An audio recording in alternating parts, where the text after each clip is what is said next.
and they take some of your money and you get broke and everything, and you didn't have a big put away stash of money, you gotta sell some more drugs and take some more chances. But now they got your number, so, right? So if you don't cooperate with them, their system works if you cooperate with them. The police system. But if you know the police system and you don't cooperate with them, they stuck out there, they don't know what to do. Because remember, a police without collaborators and snitches, they don't know why. If somebody robbed a bank, who robbed a bank? I don't know. Let's arrest everybody. The people they arrest don't know. And the people that robbed the bank is from Ooga Booga land. They ain't never talked to nobody here. They can't find out who robbed the bank. Because there ain't nobody to tell them. I heard they was talking last week at the house. They're going to rob the bank. They do that, they'll get caught. They'll get caught. Okay. So, dear Iranian brothers, followers of al-Imam, the line of Imam for me, you would be proud of the brother, because I done fought them bombs all this time. I don't want to brag about myself, and it haven't enough to scratch.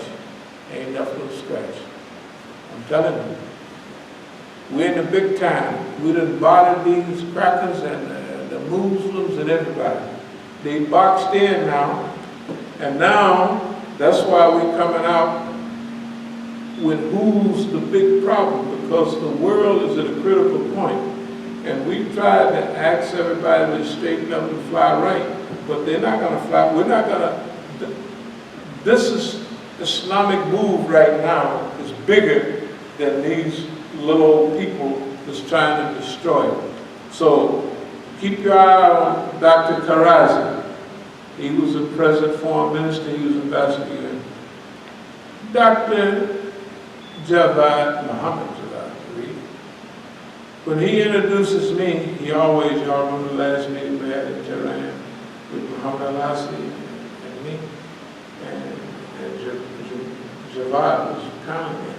He said, "This is my friend, Imam Musa, my best friend," and that really scares me when somebody introduces me like that. Because in the dunya, he said, "This is my friend." You already figured out how to cut his throat. That's what it used to mean. I don't know, it was different now. So, that whole line, see, right now, dear brothers and sisters, the world has gone our way. Here in the U.S., in Iran, look at, we used to talk about look at America now. It's as dead as it's going to get before it dies. It's finished. Its prestige, its wealth, all gone. It's the brokest nation in history. Export of the revolution. What I've been telling the latest Shia conferences is that you ought to see it by now. All the bombings around the world are bombing and killing mostly Shias. Shias are responding properly, non-violent. Whether it's in Qatif region of Saudi Arabia, whether it's Bahrain, the war, the invasion of by Saudi Arabia of Yemen, starving the people to death, cholera and every other disease spreading like wildfire in Yemen, the richest Arab country in the world, bombing and killing the poorest, and nobody's saying anything. But you got to remember, Bahrain is 80% Shias, and they've endured so long, that has to flip into the right column. Saudi Arabia, that's been oppressing the Shias for I don't know how long, will eventually liberate itself let's call it Shia stand or something, right? Iran, you used to be by yourself. It was sad that you had to fight the whole world all by yourself for all of those times. But those days are past. The strategic alliance, Iran, Iraq, Syria, and dear Russia. I say dear Russia.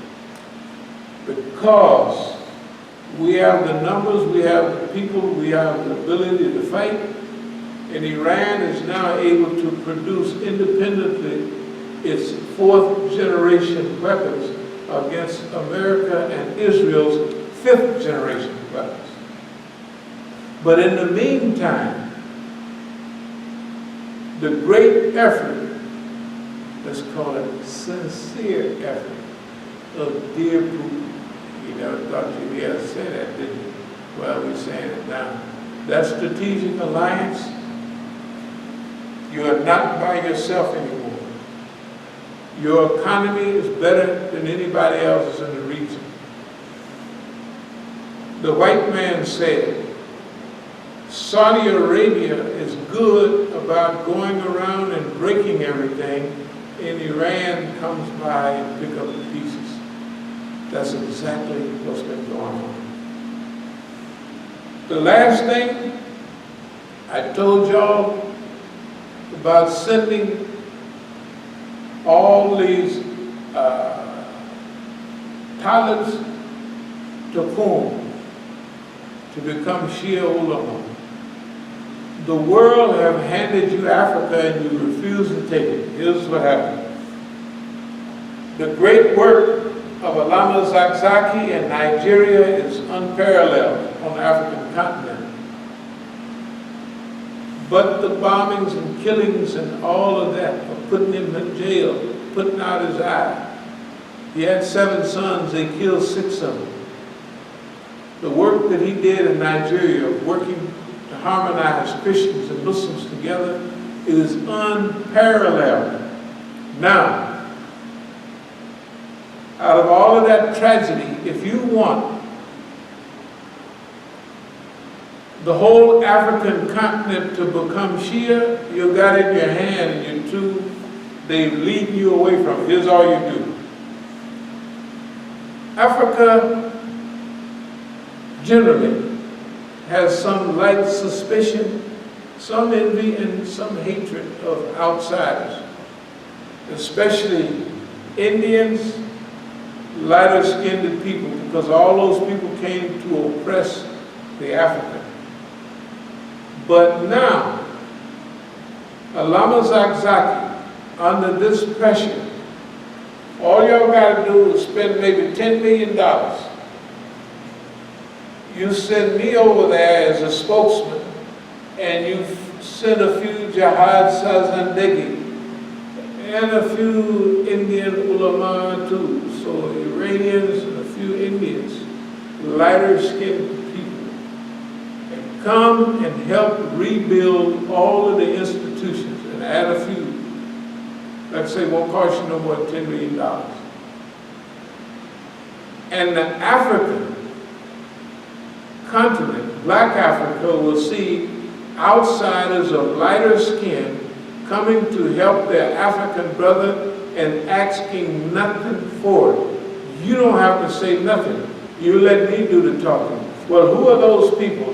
Why, those are people, and that's the way they believe. And they're just doing this out of their heart and love for Islam.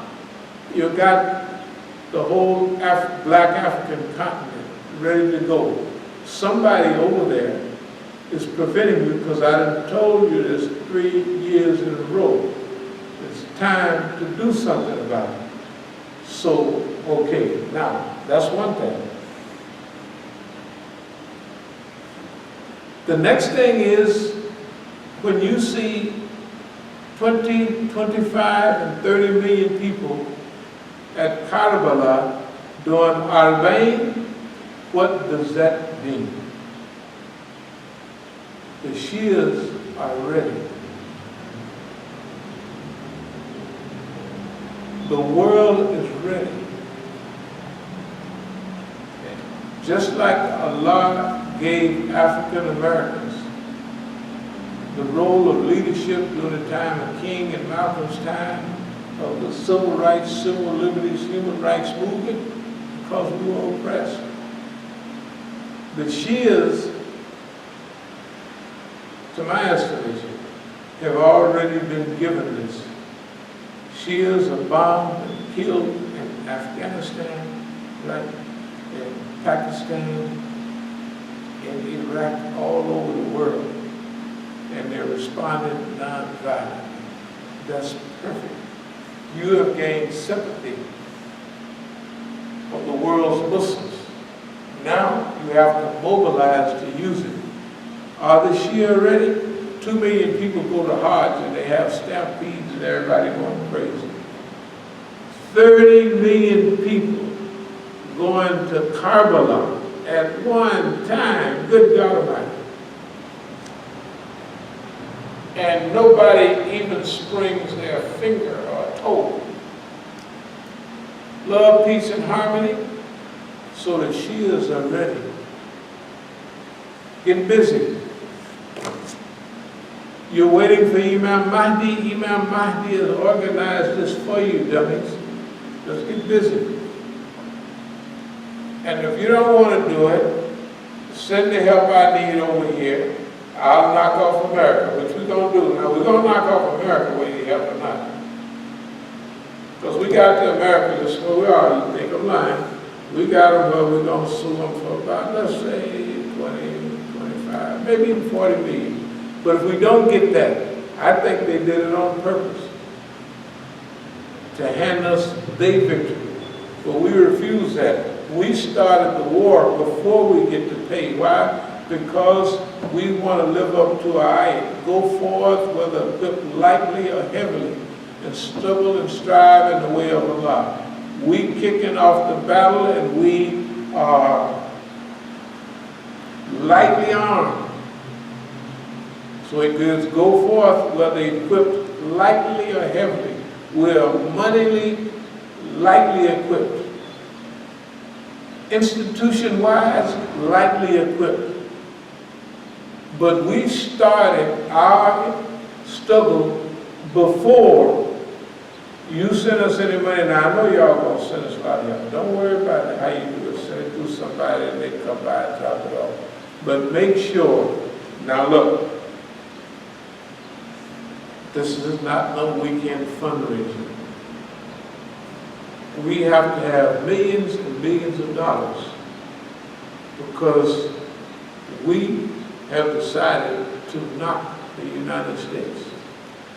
Unify the good people. We need movie-making industry.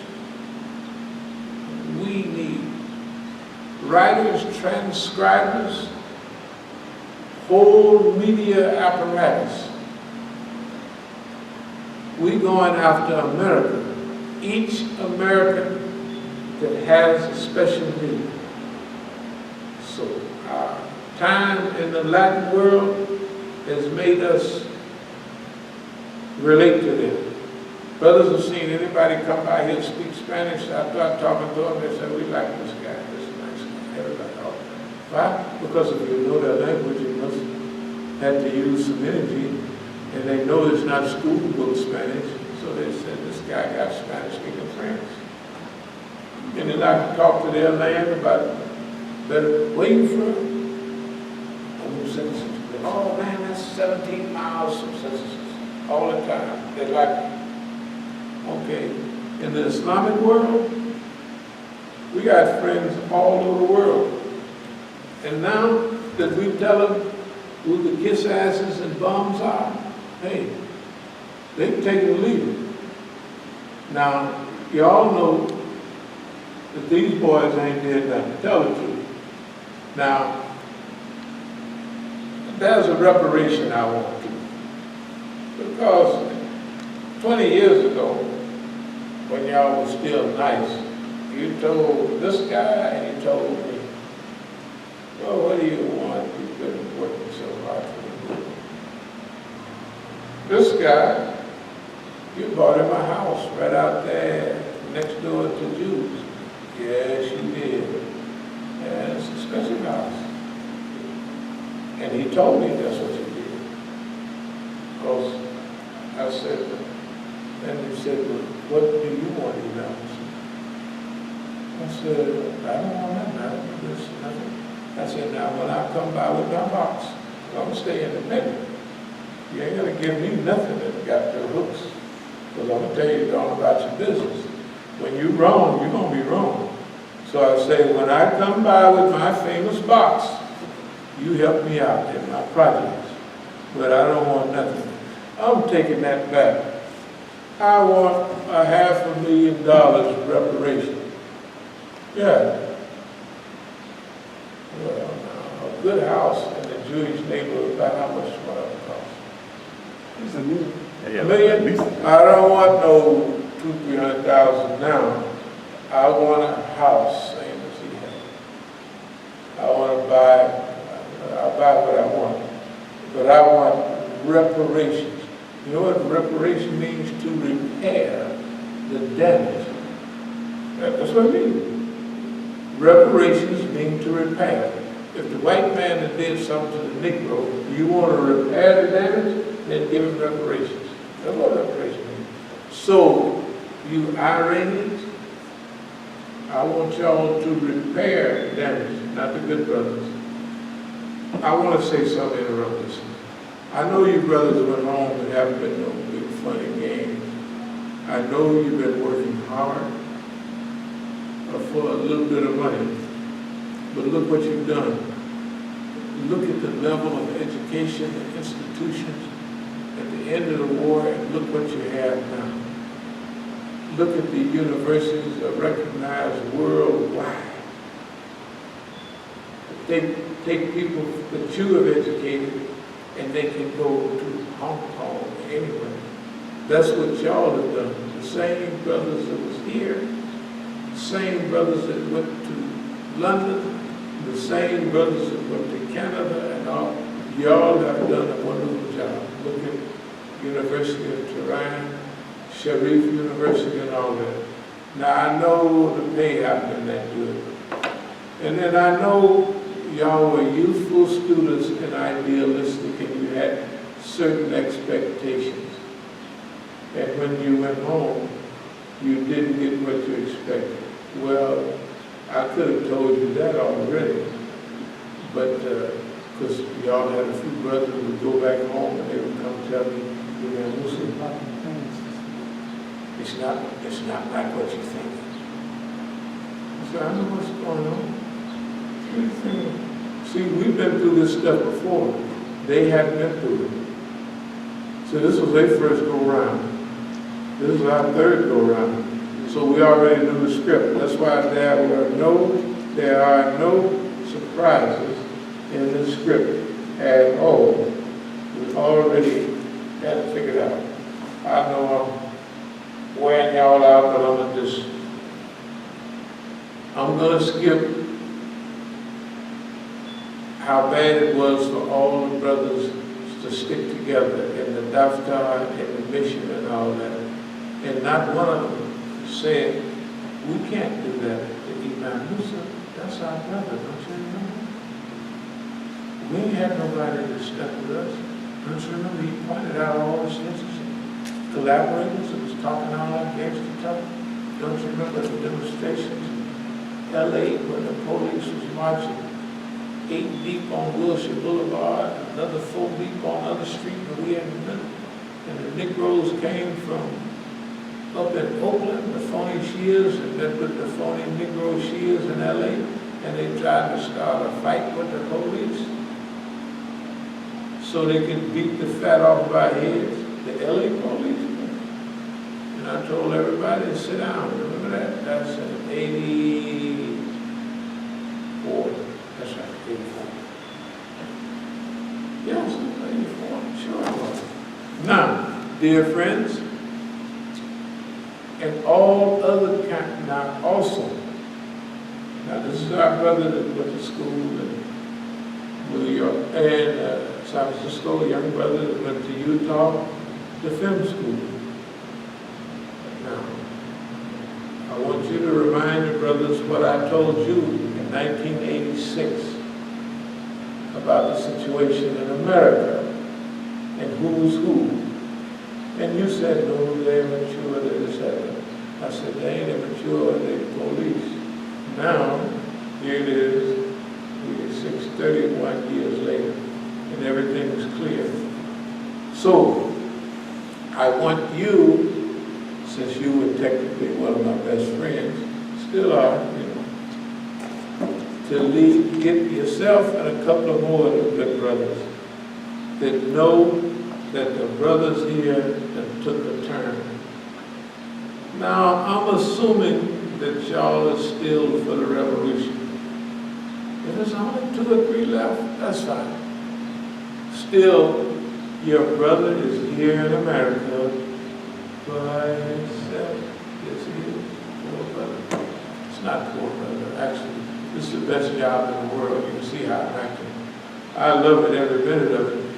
But it's not about me anymore. It's about, we have to build the institutions. Everything we always wanted is right in our hand. The United States is dead. We got this clown in there. If America wasn't dead, he'd take it out. He's look at here. He's on a mission. There will be no American prestige and honor in the world as long as I'm here. That's what he's saying. You ain't never seen no president push the prime minister of Greece and others out of the way and stand there. Y'all see that? Something's wrong with the man. No, he's like, yes. They say with the world leaders, Right. they say when they look at the United States, they don't know what to think. They say he got them all on pins and needles. Because they don't know how he gonna act or what he gonna say that will affect them. But they all hooking up their own individual programs. They sure are. Germany and France hooked up, and everybody's saying, hey man, this boy here hey man, whatever he gonna do it by himself. I ain't with that, right? Everybody, I'm telling you, it was bad or it was good when old Rumsfeld, one of them said about old Europe and changed from French fries to freedom fries and liberty toast, no more French toast. That was George. That was George. I thought it was his vice president. I thought it was Rumsfeld one. I don't think George said it himself. Yeah, I thought George said something about, one of them said something about freedom fries. Freedom fries and liberty toast, no French toast. No French fries? Y'all don't remember that? No, I remember. I can't remember who said it though. Yeah, it was. I think it was Rumsfeld because he called it old Europe. Remember? Right. I don't remember what it was George, but I know Rumsfeld is the one that said old Europe. Since you don't go along with us, you old Europe. This here boy, this boy, excuse my southern approach. This boy, this boy has finished off America. And you see him going gangster talk. I talk to China gangster talk. The China said, boy, don't y'all owe us $4-5 trillion? It's not usual when a bum that's in debt go to the debtor and tell him you're going to slap him around. No, it ain't like that. And if you don't shut up, we call it in our money. We're going to want our money next week. Next week, if you keep talking, and all of a sudden, China and I and us get along very well, right? Hey man, same with everybody else. But anyway, dear brothers, I'm trying to behave going. I'm not going to talk about Rashid bin Isa and the rest of this UN team type. Rashid bin Isa is a guy from Algeria, UNESCO, very good part of the team too. Zafar kept trying to invite me to Sri Lanka, where I have a wonderful reputation, and said Rashid bin Isa along with me. And I would speak first, a very fiery speech and uplifting the people in Sri Lanka. And Rashid bin Isa would come and tear it down. It would say this type of attitude is insanity and da da da da da.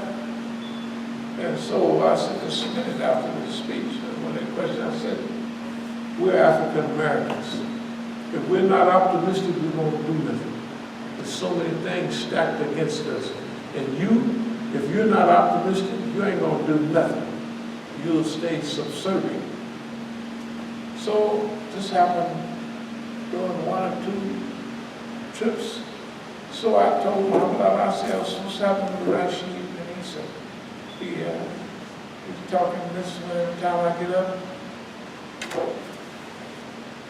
He made an excuse for him. They're all on the same team. I could tell you the whole team. Human Rights Commission in London, then Zafar Bangash, inviting me to Switzerland, Zurich, Switzerland, to testify before the Islamic Human Rights Commission. First of all, the plane is held up and won't go in Dallas. Put us on a new plane. Then when I get to Switzerland, there ain't no such thing as a commission, a program, or nothing. They're sending me around on wild goose. They have done this many times. The trip to Lebanon. I told them, I don't want to go to Lebanon, that's the other brothers. So Lebanon has got too much heat. The brothers know we like each other. I don't need this. So when you got there, there wasn't no program? There wasn't no program, there wasn't nobody either. So then what he said? I just went to the hotel, stayed there a couple of days, and went back on the plane. And then What did they say? What did his officer say? Nothing. They said, it was something stupid. It was nothing like, well, people went there, we missed the hotel. They just sent me on a wild goose chase. And London was worse. Zafar and them hooks me to go up in Lebanon. I tell them, I don't need to go to Lebanon. We like the brothers. Because see, I don't like to go places where shots being fired and I got a black face and nobody else has a black face in town. That's why I wouldn't go to Bosnia or nothing like that. Right. They had some Negroes talking about going to Bosnia. I said, we with them. I'm not going to Bosnia because everybody's face is white. And if I stick a black face up, the sniper's got a built-in target. I ain't going to do that. No, I ain't going to do that. Y'all crazy. I love them. We send money. We demonstrate. We do all that for Bosnia. But I'm not going over there a black face in a white town or white country. So there was no reason to go to Lebanon. Booked the ticket, sent me through London, MI5, you know, James Bond them, they stopped me at the bus lane, talked crazy, and I told them to kiss my behind, and they sent me back. And I said, I'm not supposed to be here, I'm in transit. They gave me an immigration form. I said, I'm not supposed to be here, because they had 3 armed guards meet me.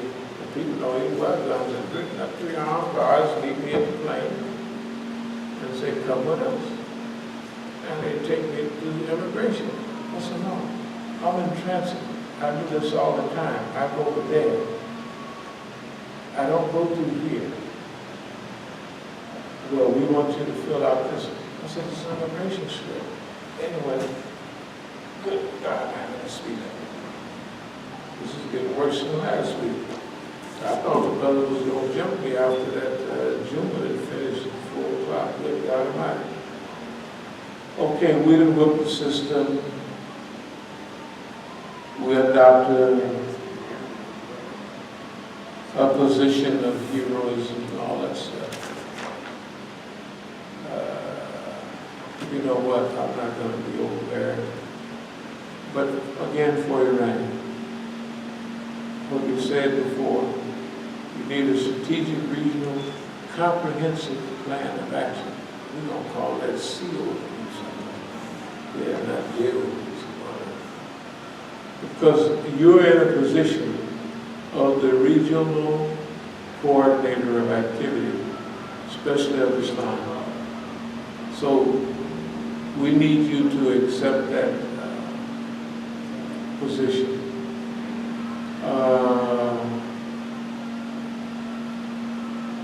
Take charge of your own future. I've talked about the tattletales and what have you. I don't have time. I'll talk about it next time about the African continent and what it means and what we've done there.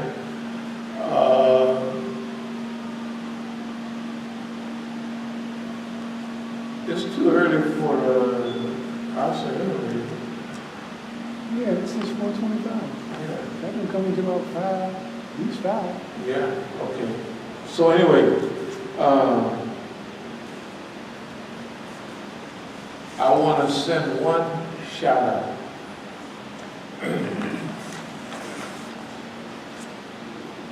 I want to send one shout out, and I want the audience to help, especially the audience in and around Oakland.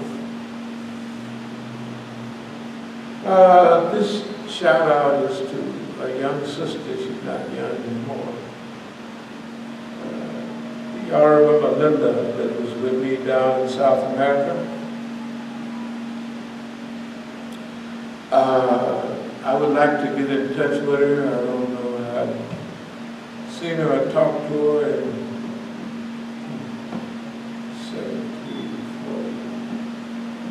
43 years? 44 years. Okay, here's the deal. I have a little problem right now. It's with forecasting and all of that stuff, you know. And a few of them relate to the misinterpretation of a few historical things that happened. And the European system is still hanging on to those things. And I need you to help clarify a few of them. One is like forecasting in the drug trade. Now, I don't care who you are, who you was. I don't care whether you was a friendly sister, like I don't care whether you were a government agent. It don't make no difference. They don't have nothing to do with it. What it has to do is with the job that you did during that time. And actually, out of all the people we've known, you did the best job. And I want to tell people how it happened. First of all, we were sending drugs up to America. In those days, we did it by what they call mules. That means mostly women, that you would pack drugs on them and send them into the United States from South America. Now,